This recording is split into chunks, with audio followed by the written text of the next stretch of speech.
প্রিয়বাসী, আপনারা কেমন আছেন?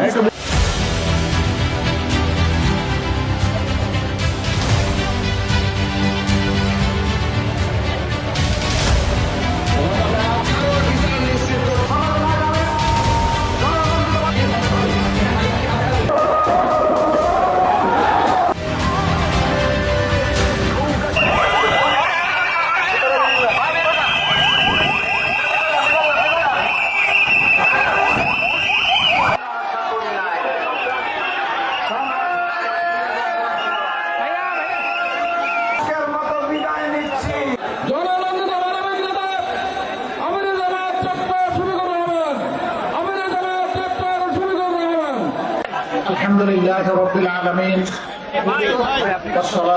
আমি আমার বক্তব্যের সূচনা এই গভীর শ্রদ্ধার সাথে স্মরণ করছি কুষ্টিয়া জেলার সদ্য দুনিয়া থেকে বিদায় নেওয়া আমার প্রাণ প্রিয় ভাই অধ্যাপক আবুল হাশেমকে আমি গভীর শ্রদ্ধার সাথে স্মরণ করছি।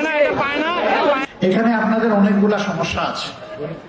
আমরা যখন আসছিলাম উপর থেকে দেখছিলাম পদ্মা গড়াই নদী নয় মরুভূমি।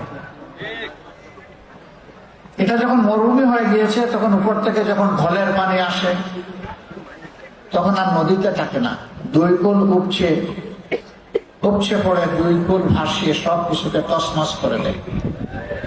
বছরের পর বছর নদী ভাঙ্গনের কবলে পড়ে বহু মানুষের জীবনের স্বপ্ন দুঃসার হয়ে যায়, অনেক মানুষ সর্বশান্ত হয়। কেন এমনটা হলো? নদী তো আল্লাহর নিয়ামত। বিশ্বের যেখানে গিয়েছি নদীগুলার কত যত্ন নেয় তারা, কুলের সন্তানের মতো যত্ন।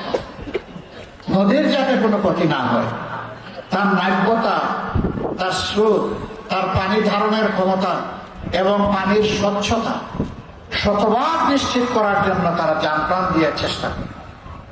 আর আমাদের দেশে আল্লাহর এই নিয়ামত গুলোকে তিলে তিলে খুন করা হয়েছে, হত্যা করা হয়েছে।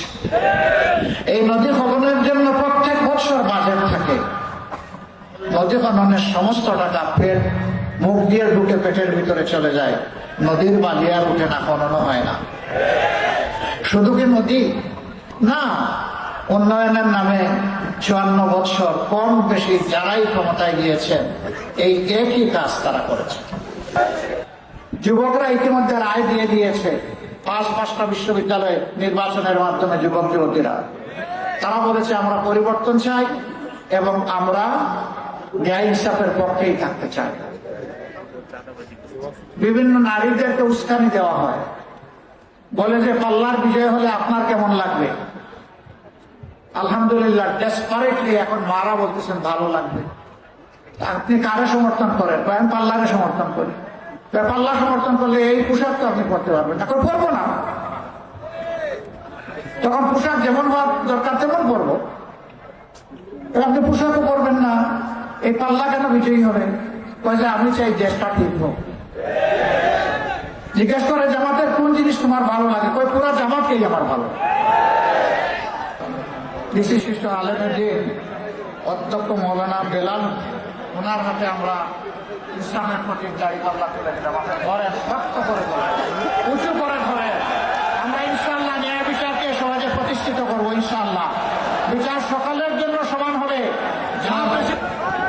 আব্দুল গফুর সাহেব, তাকে আপনারা সবাই ছিলেন, সাবেক উপজেলা চেয়ারম্যান, এবং তিনি আছেন এখন আমাদের ভাই অধ্যাপক আবুল হাসিমের যে দোয়ালটা দায়িত্বের বোঝাটা ঘাড়ে ছিল, এখন তার ঘাড়ে। আপনারা দোয়া করবেন তার জন্য এবং ইনশাআল্লাহ বিজয় ছিনিয়ে আনবেন ইনশাআল্লাহ। আপনাদের এই প্রিয় মানুষ বিশিষ্ট মুফাসসিরে কোরআন মুফতি আমির হামজাকে আল্লাহ যেন সম্মানিত করেন, বিজয়ী করে জাতীয় সংসদে গিয়ে দিনের পক্ষে উচ্চ কণ্ঠে আল্লাহ যেন কথা বলার তৌফিক দান করেন ইনশাআল্লাহ। ওই এলাকার মানুষ এবার আল্লাহর মেহেরবানিতে ন্যায়ের পক্ষ নিয়ে বিপুল ভোটে দাঁড়িপাল্লাকে বিজয়ী করবে ইনশাআল্লাহ।